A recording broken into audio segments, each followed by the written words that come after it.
everybody, it's Anna from Bruin Creators, and I'm back with another video this week on analyzing editing styles. Today we're going to be looking at a cover medley music video by Todrick Hall and Pentatonix to talk about the role of color in storytelling. So it's a longer music video, clocking in at nearly 7 minutes, but throughout the different songs and the different scenes, the video tries to take you quickly through almost the entire story of The Wizard of Oz. As I always say, good film is what will make or break a video before the editing does. Obviously, I think the set design, the costumes, and the makeup in this video, and the lighting, they're all really central to how this video came out. But I also want to point out some of the color grading choices made in post and how they add to the storyline. So quickly before we start, what is color correcting versus color grading? Well, color correcting is changing the colors of the video to make it look normal. Different cameras tend to take different colored videos, so color correction is just standardizing that and trying to get the videos back to normal and is looking as much like real life as possible. For example, the webcam I'm using right now is not that good quality and I can't do a lot about that, but one thing I do know is that it shoots a little bit yellow, so I tend to shift the white balance. And white balance is a very simple, basic color correction that you can learn to standardize your videos. I think the way they do it professionally is hold up something white to the camera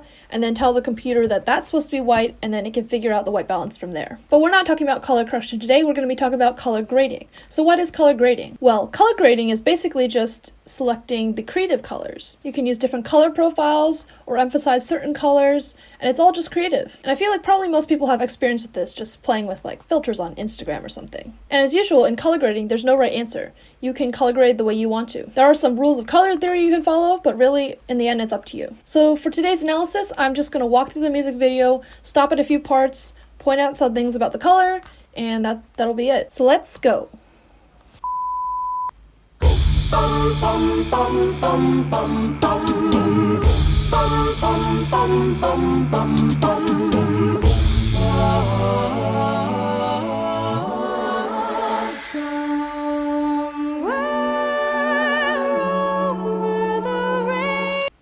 So in this beginning scene, you can see the use of sepia filters, which is typically associated with old film, so it reminds you of the nostalgic feel of the original Wizard of Oz. They also use some editing techniques associated with old film, such as a lens cut and a slow dissolve cut that helps add to the old film aesthetic. In this scene right here, I'd say that there's still a pretty sepia feel to it, but the reds are brought up in comparison to the greens and blues, which are pretty desaturated. So just more ways to make it feel like old film.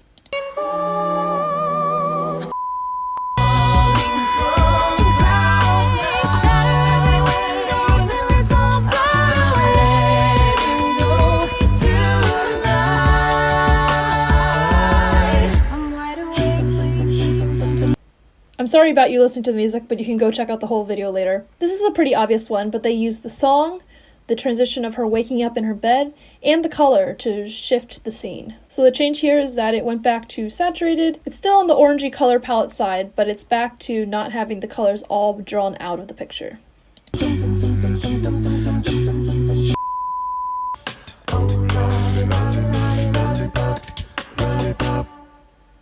Cheers.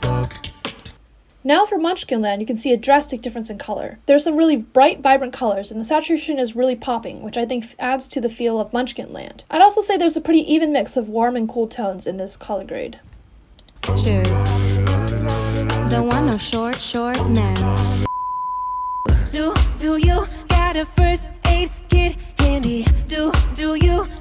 Now in this scene, while Dorothy's meeting friends in the forest, there's a definite shift in the color grade to cool tones. The reds are really pulled down, while the blues and greens are pulled up. I don't know that much about color theory, but I think warm tones tend to be associated with energy and action, and well, warmness, while cool tones are associated with more calmer energy, less vivacity, and peace. Theming your film in a certain color profile can certainly affect what emotions your viewer would have while watching it. And once again, there's no right answer. You can do it however you'd like to. Or of course, you can always look up more about color theory online. Know how to patch up a wound. Tell me, are you patient, understanding? 'Cause now took me to places. So this scene is still pretty similar to the last one. It's in the blues, but it's much darker. And you can notice the yellows coming out a little bit more. Just to note that, especially whenever you're taking dark film, good lighting is always important. Dark film gets really hard to edit if it's not lighted properly. Never been. You're just a lion on the cold hard ground.